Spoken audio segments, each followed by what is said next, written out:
Сайн байцгаана уу хүүхдүүд ээ. Та бүхэндээ энэ өдрийн мэндийг хүргье. За бидний өнгөрсөн удаагийн хичээлдэр өгсөн гэрийн даалгавар шалгаад тулгаж үзээд хичээлээ эхлүүлье. За бид өнгөрсөн удаагийн гэрийн даалгавар дээр бол лан дагаврыг өгдөд харгалзуулан залах хэрэгтэй байсан байгаа. Хамгийн их нь бол зоба буюу зовлон, жаргал, цусаа, цуслан, намаржаа, сэргүү, сэргэлэн, хүүхэд. Мөн тарих, тария буюу тариалан, байгуулах, хүрээлэн байгуулах, суралцах, дугуйлан. За ингэж хийсэн байх гэрийн даалгаврыг ингэж хийсэн байхаа гэж багш нь найдаж байна. За өнөөдрийн хичээл бол үндэсний бичгийн толь бичиг ашиглан их зохион бичих гэсэн хичээл орох хэрэгтэй байгаа. За үндэсний бичиг ашиглан толь бичиг их зохион бичигтэй бид хамгийн түрүүнд юуг анхаарах хэрэгтэй вэ? Тэгэхээр их зохион бичнэ гэдэг маань санаагаа бүрэн дүүрэн гаргасан эхийн эхлэл гол төгсгөл хэсгийг зааглан юу бичгээд төлөвлөсөн найруулга зүй, хэл зүйн хэм хэмжээг зөрчөөгүй зөв бичих төрмийн алдаагүй байх гэсэн ерөнхий шаардлага бол бүх төрлийн эхтэр тавигддаг байгаа. За бүгдээрээ ахаад сайтар анхаараарай. Санаагаа бүрэн дүүрэн гаргаад эхлэл гол төгсгөл хэсгээр нь зааглаж найруулах ёстой. Мөн найруулга зүй, хэл зүй, хэм хэмжээ зөрчөөгүй байх. Зөв биш төрмийн алдаагүй байх зэргийг бол бүх ихэд ерөнхийдөө тавигдах нэ. За тэгвэл бүгдээр өнөөдөр их зохион үндэсний бичгийг толь бичиг ашиглан их зохиох гэж байгаа учраас эхлээд эхээ зохиоё хүүхдүүдээ. За эхээ зохиохын тулд их зохион бичих төлөвлөгөө гаргана.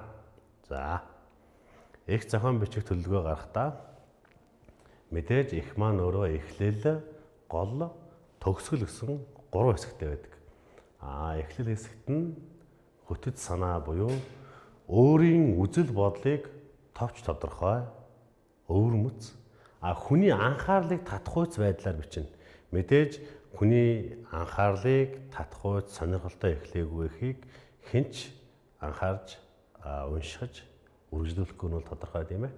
За гол хэсэгт нь бол өөрийн үзэл бодлыг нөгөө хөтөц санаан дээр оруулсан үзэл бодлоо үнэмшүүлэхийн тулд мөн баримттай ятгахын тулд баримтыг оруулдаг байгаа. За багш нь тэр баримтан дээр нэмэх болоод хасах гэсэн хоёр тэмдэг тавьсан байгаа нь бол хүн өөрөө ямар ч үзэл бодолтой байж болох учраас эерэг үзэл бодолтой ч байж болно. Эсвэл хасах буюу сөрөг үзэл бодолтой ч байж болох учраас баримтыг ямар ч байдлаар сонгож авч болох нэ. Та уншигч, сонсогчдод яаж нөлөөлөх гэж байгаас энэ бүхэн шалтгааллах нэ. За дүгнэлт санаа буюу өөрийн үзэл бодлыг уншигч, сонсогчдод итгүүлэн үнэмшүүлэхээр бичнэ. За ахаад нэг сайтар хараад аваарай хүүхдтэй. За хэдүүлээ тэгвэл бүгдээрээ өнөөдөр энэ амьтны тухай их зохион бичнэ. Энэ амьтан маань ямар амьтан блэ? Нохой тийм ээ.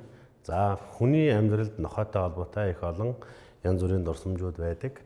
Тэгвэл одоо бүгдээрээ дэвтрээ нээгээд нохойтой холбоотой ихийнхээ нэг эхлэлийг тавина. Эхлэлийг тавихдаа хөтөц санаа буюу хүний анхаарал татахуйц, өвөрмөц, сонин содон байдлаар өөрийнхөө үзэл бодлыг тусгасан 1-2 өгүүлбэр бичиж. Одоо бол зүгээр төлөвлөгөө гаргаж байгаа учраас за иймэрхүү үзэл бодолтой юм бичнэ гэдгээ өөрөө бас тэмдэглээд авсан дээр хаа. Санаа бол шувуу нисхээс өмнө тэмдэглэж авах гэсэн үг байдаг тийм ээ.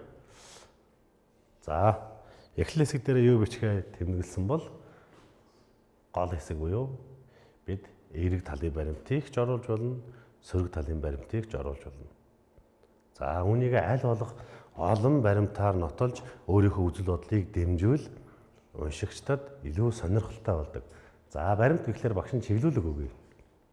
Жишээ нь эерэг талын баримтан дээр хүний үнэнч нөхөр, нохой хүний үнэнч нөхөр мөн өгдөгтэй. Нохой бол хүний үнэнч нөхөр. Нохой бол өхөөрдөм хөөхөн амьтан гэдэг талын баримтыг олж болох нь байна. Хүний амийг аварсан маш олон тохиолдол бий. Энэ бол баримт биш тийм ээ. Багш нь бол зөвхөн чиглүүлэг өгж байгаа. Энэ ийм чихтэй баримтыг олж болно гэсэн үг. Мэдээллийн хамгийн ойрын их сурвалжуудаас мөн нохойг хараагүй хүний замч хийлэгдэг. Тийм ээ. Хараагүй хүнд маш сайн туслагч хийдэг. Мөн сайн манаач бас хамгаалагч байж чаддаг. Мөн үү? Энэ нохойны сайн тал мөн өгдөгтэй. Мөрч цагдаагийн алба хаагч хийдэг юм ойлгон тийм ээ.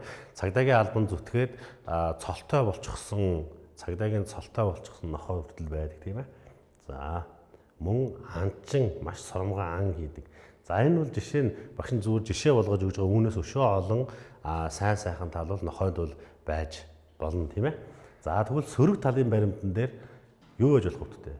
Жишээ нь үл таних хүнийх урах аюултай байж болно гэдэг ч юм уу тийм ээ. Халдвар төвчнийг үүсгэгч тээгч нь байж болно. Энэ тухай бол эрүүл мэндийн яамнаас гаргасан судалгаач бас байгаа. Тэрийг бас баримт болгож болно. Гадаа тэжээдэг амьтан бол мэдээж бохор амьтан байж тийм ээ. Тэгээд бас бөөс болоод босож шимэгч амьтдын оромж бас болох магадaltaй. Мөн аимшигтай тулаанч араатан амьтан гэдэг утгаар нь харж болж байна. Мөн хоолоо харамлаж хэдэрлэх тохиолдол мерсээр харагддаг ч гэдэг.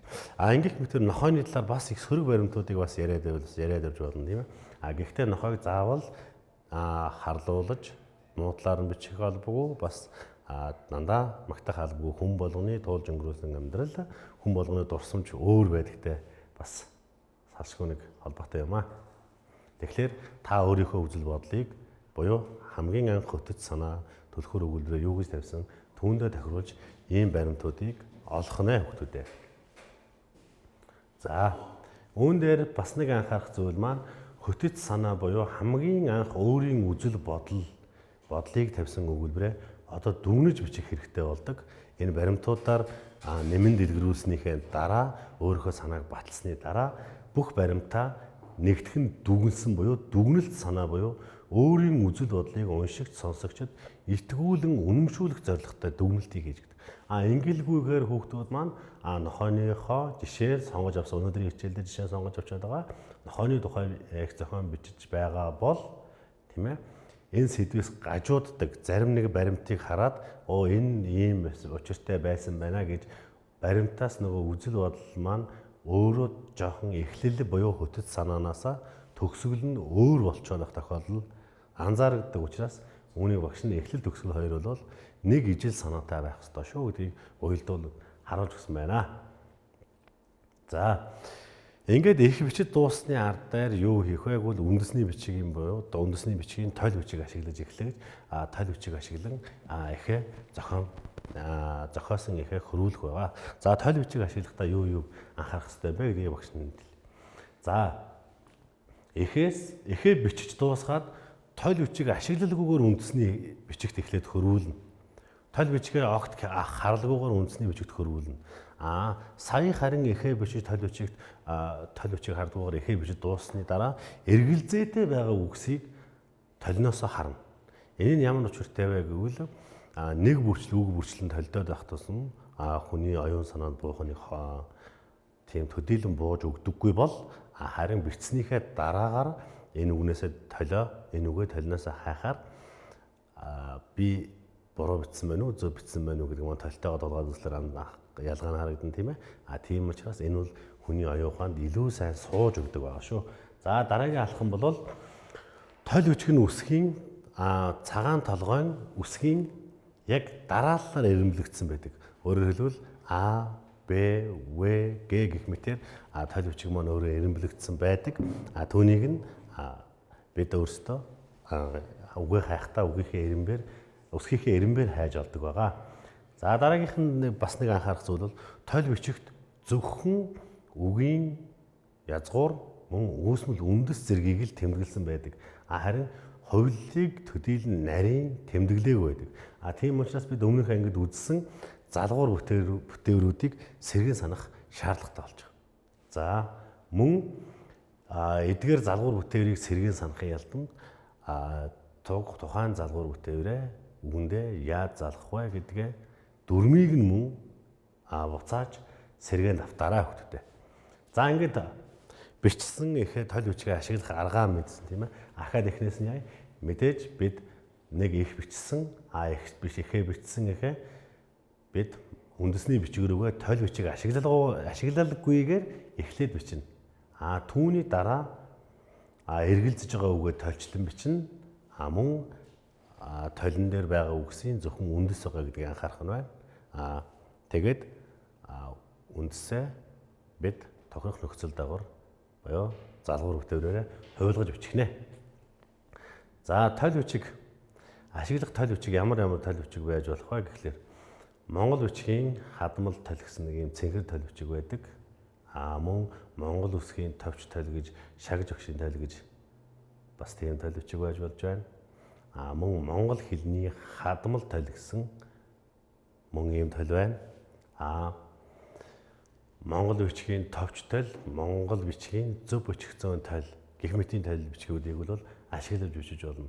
Одоо бид гэртээ байгаа тохиолдолд энэ толь бичгүүд маань манай гэрийн номын санд бас байхтай үгүйтэй байвал бид цахим толь бичгийг ашиглаж болно. Цахим толь бичгийг яаж ашиглах вэ? Цахим толь бичиг хамгийн ихний их монгол хэлний их тайлбар толь буюу монгол толь гэсэн юм толь бичиг байгаа. Энэ монгол толь гэсэн толь бичиг маань Google гэсэн хайлтын юун дээрээс талбар дээрээ монгол хэлний их тайлбар толь гэсэн үгийг шивж оруулахад хамгийн ихэнд гарч ирж байгаа хайлтаар бол энэ толь хэлнэ. Энэ толь дээр жишээ нь толь гэсэн үгийг багш нь хайж үзсэн байна. Дахид толь гэсэн үг л жишээ нь 4 янзаар байж байгаа. 4 утга гэлт гэж байгаа. Үүнийг нь хүүхдүүд маань дотроо ороод задлаад тийм ээ. Аль нь толь бичгийн толь уу, аль нь нүүргээр хардаг толь уу гэдэг ч юм уу тийм ээ. Тийм аль нь олж мэдэж болох нэ. За энэ монгол толины маань өөрөө гар утсан дээр суудаг. Гар утасны Play Store-оос хайх юм бол энэ бас яг гар утсан дээр суудаг аппликейшн хэлбэртэй бас байдаг байгаа. За бас нэг ийм толь байдаг.